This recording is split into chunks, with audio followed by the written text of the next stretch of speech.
As the trade war between the United States and China continues, there are now concerns China could place a ban on Apple in the same way the U.S. is working to blacklist Huawei, and such restrictions would seriously impact Apple's profits. RT's Rachel Blevins is joining us now to discuss the latest. So, Rachel, what are the latest reports saying about the possibility of China retaliating, I guess, by going after Apple now? Right, exactly. So as we've seen, the Trump administration gave the green light to blacklist Huawei cells here in the U.S. So now the concern is about how China is going to retaliate. And China's envoy to the EU mentioned this in an interview where he said, "This is wrong behavior, so there will be a necessary response. Chinese companies' legitimate rights and interests are being undermined, so the Chinese government will not sit idly by."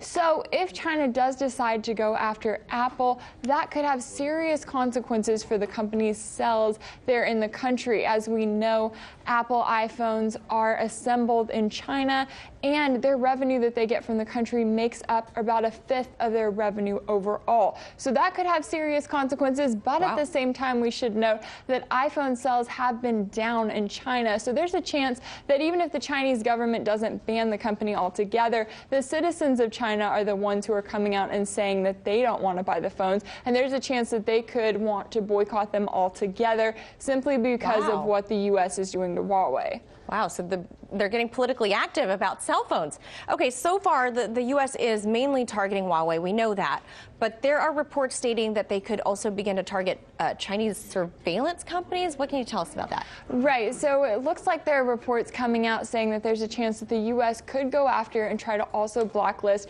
at least 5 Chinese surveillance firms. Now, the justification for this is really notable because reports are saying specifically that if the U.S. does decide to do this, then it would mark the first time the Trump administration punished a Chinese company for its role in the reported surveillance and mass detention of Muslim minorities in Western China. So the reports are essentially saying that if the U.S. does go after China for that, then it would be because of the surveillance they are conducting of their own citizens. So that could create an entirely new conflict between the two countries. Yeah, that's a different way to put it, of how you want to punish them, for things that they're doing in their country. And lastly, what about Huawei's CFO, Meng Wanzhou?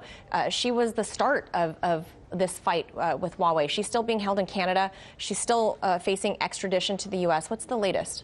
Right, so right now she's being held on house arrest in Canada, and she's facing those upcoming extradition hearings that could force her to go to the United States to have to face charges for bank and wire fraud. Now, China has been very open about calling out the U.S. for getting China to detain her, and about the fact that they do not approve of a possible extradition. Now, this is notable because at the same time, at least 2 Canadian citizens are still being held in China after they were arrested and accused of stealing state secrets. Now, Canada's Prime Minister is coming out. He's talking about this case and trying to raise awareness about it. And it's really notable because he's specifically asking for the West to come and counter what he referred to as China's aggression. So it remains to be seen just what that will look like, but that is something that we're going to continue to follow. Yeah, a lot of moving parts with those different individuals being held at both countries.